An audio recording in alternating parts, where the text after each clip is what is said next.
Ariana, Fresh Pair of Eyes. How are you guys? Hi, Very good, very thank good. you. Good. So oftentimes we don't see queer representation in historical pieces. Why was it important to highlight that in this series and the sexuality of it all? It's not just mentioned. We see kind of a lot of aspects of it. Yeah, I think this King James' love and lust for men is sort of undeniable if you actually look at the evidence that is available from the time of the court, from letters, from what survives of ambassadors writing about the court, from songs that were sung at the time. Can I swear on yours? Yeah, yeah. So the Duke of Buckingham, played by George, played by Nick Galitzine, he was referred to at the time as the Duke of Fuckingham, right? This was this wasn't a secret. Mhm. People at the time knew about it, but what has happened is that historians and our sort of whoever protects our cultural story, particularly in England, have ignored this story. And at the heart of it, I think there are other reasons why they've ignored it. It's partly because James was Scottish, partly because he was anti-war. But I really think the fact that he loved men, and he really did love men, is why people have turned away from it. So we wanted to turn and face it, essentially. And I think, yeah, that's always been a sort of priority for us to look at this time honestly.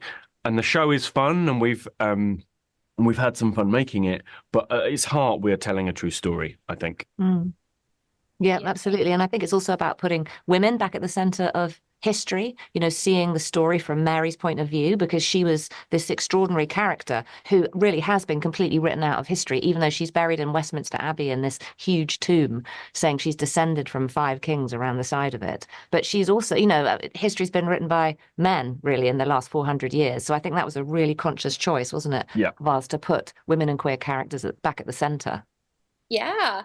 I feel like Mary really thinks George doesn't fit in at all and is such an outcast, but I feel like they have so many similarities. How would you say that they're similar and different? Well, Mary and George. Yes. I feel like George is a bit like the king. He maybe feels too much, and Mhm. Mary maybe doesn't feel enough.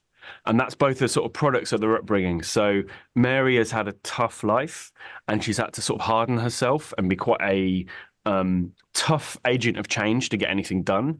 Whereas her son has been sort of protected by her and enabled to be sort of more of a feeling person. And so when he meets James, James is very similar. James feels the pain of the world too much and feels his love too much. So yeah, that's the key difference for me. Mm. Yes. Nicholas plays Royal often, very different characters each time, but he's been a prince several times in his career. Why do you think he is just perfect to play Royal and bring a different taste of it each and every time?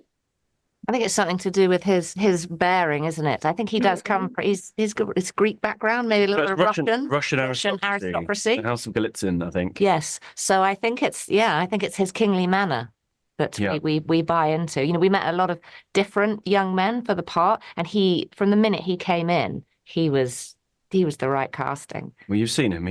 And we needed someone for George who can turn heads in a room, and Nick does that. And also be brilliant at acting. He goes on such a fantastic journey, doesn't he, Yeah. across the show? Yeah.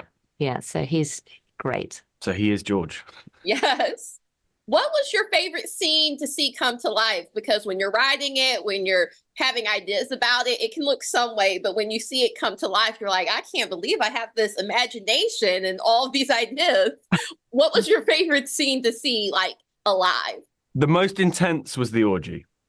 So there's an orgy at the beginning of episode 3, and turning up to set it was a closed set for obvious reasons, but it was like, oh wow, we've made this happen. And it So was the dining table scene in episode 2 with Lady Hatton, I think when Nicola Walker came in, and that was her first day on set, yeah. and she had that brilliant speech where she dresses down the whole Villiers family. I mean, that was better than we ever could have expected, wasn't Yeah, it? it was. It's a brilliant. 6-minute scene, and they just performed it again and again and again. It was like a little play, and that was pretty extraordinary. Because also, we were sort of outside this dining hall, and it was like being next to a theatre and watching it. And Nicola Walker absolutely blasted that. It was brilliant. Yes, it is a very layered and sexy show. But Mm. thank you so much for taking the time to talk to me. Congrats on this, and I can't wait to talk to you about future projects. Thank you Thank very you. much. Love to All meet you. right. Thanks. Bye.